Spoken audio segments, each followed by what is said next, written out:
full circle, then coming back to Pulse Chain and Hex and the 4th anniversary and everything. The thing that I would like to see in 2024, because I understand 2023 is a hard year for a lot of people. I think 2024 could be for some people if they're not paying attention as well, just because inflation is freaking insane. If you haven't bought.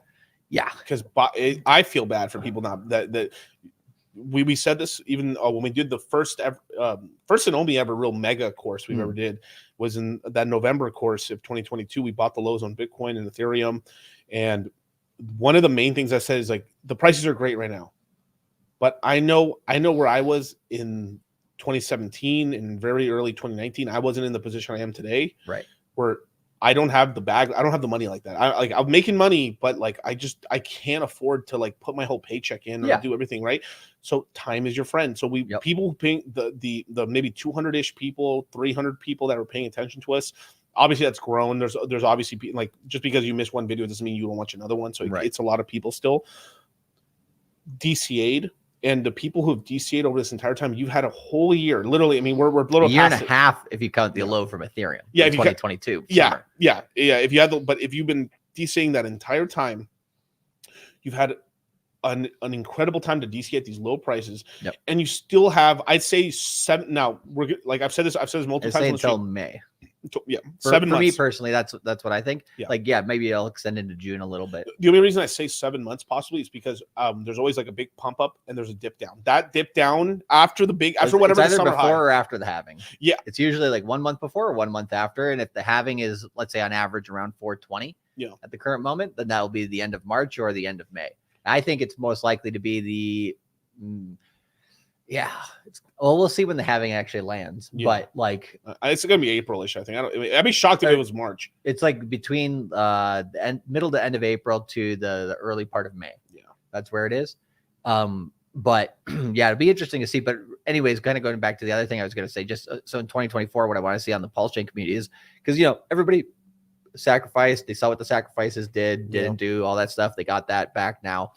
And I think, there's still fears out there about, what can happen in the macro markets. And it's, cash is, still really important for people. And there's, a little bit of, I think, struggle with that, especially with like income. Yeah. If the income's not matching inflation, plus, if people are going out, right, it's costing an arm and a leg to eat out these days compared to what it used to be. And so fortune, dude, it's getting alarming. Like, you used to be able to take a date. You can literally go movies, eat out, and you still have money left. Like, now it's $20 for a fucking, tell Big me Mac about meal or something. Yeah, right? Dude. Like tell me about dollar menu stuff is all like dollar menu. You should be eating dollar menu. Like, let's be real. That's pretty much like what, cardboard now? Yeah, like ground up cardboard. Yeah, like spongy cardboard.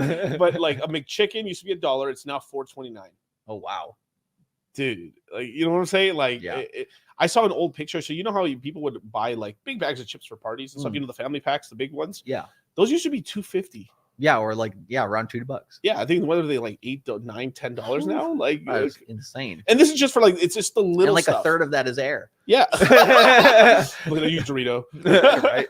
Cool Ranch. Not but Lay's. So, I understand that aspect of it. So I'm not like, hating on the community or anything, but the one thing I am thinking is like, if everybody in Pulse Chain and Hex really wants to kind of like stand behind what we have said like the last 2 years in terms of where Pulse Chain's going, how many X's it can do, how bullish we all are on it, why is money leaving the ecosystem going back to Ethereum? Because some people are scared. Yeah. And why are people not dollar cost averaging in more? Like, if you look at some of the sacrifices, all that they take, because the liquidity is so freaking abysmal on some of the coins at the early stages, all that it would take is like, some of buys by the community, and that would change the narrative 110%. Yeah.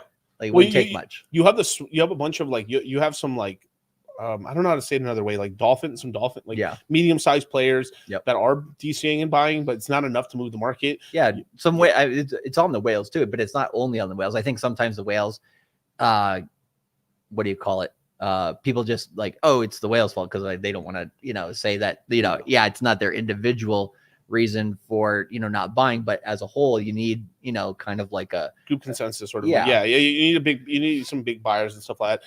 And you also have a bunch of small guys too, that some of them are DCAing, but there's not that much. And then a lot of them are just abstracting. Like there's tons of people who's basically what happened is you have a bunch of people who sacked, who kind of left the ecosystem. Even in like, I kind of alarmed, like even some of our old chats, we're getting people like, hey, what's happened to the front end?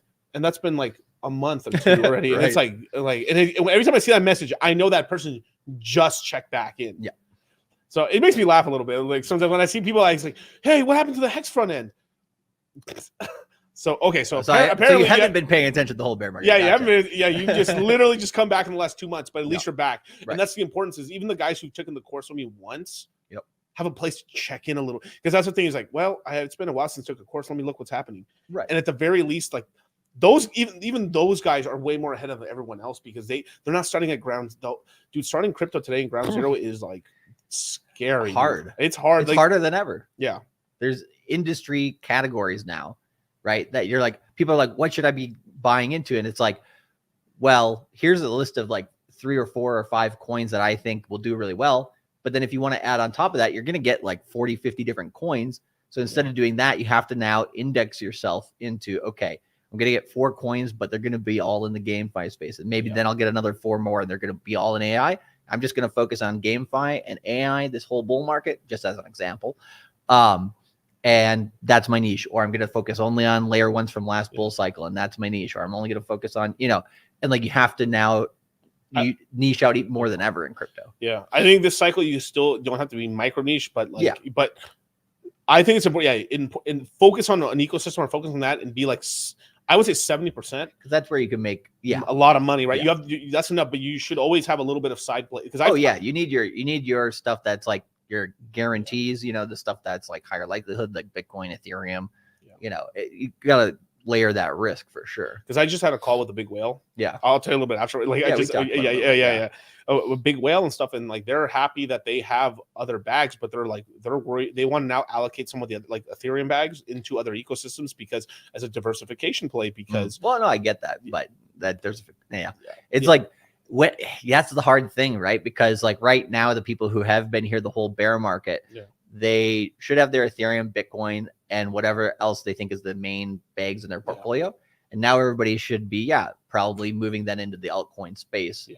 And like, that's why, it's good that Liquid Loans launched, because now like focus on like quality. People want quality projects.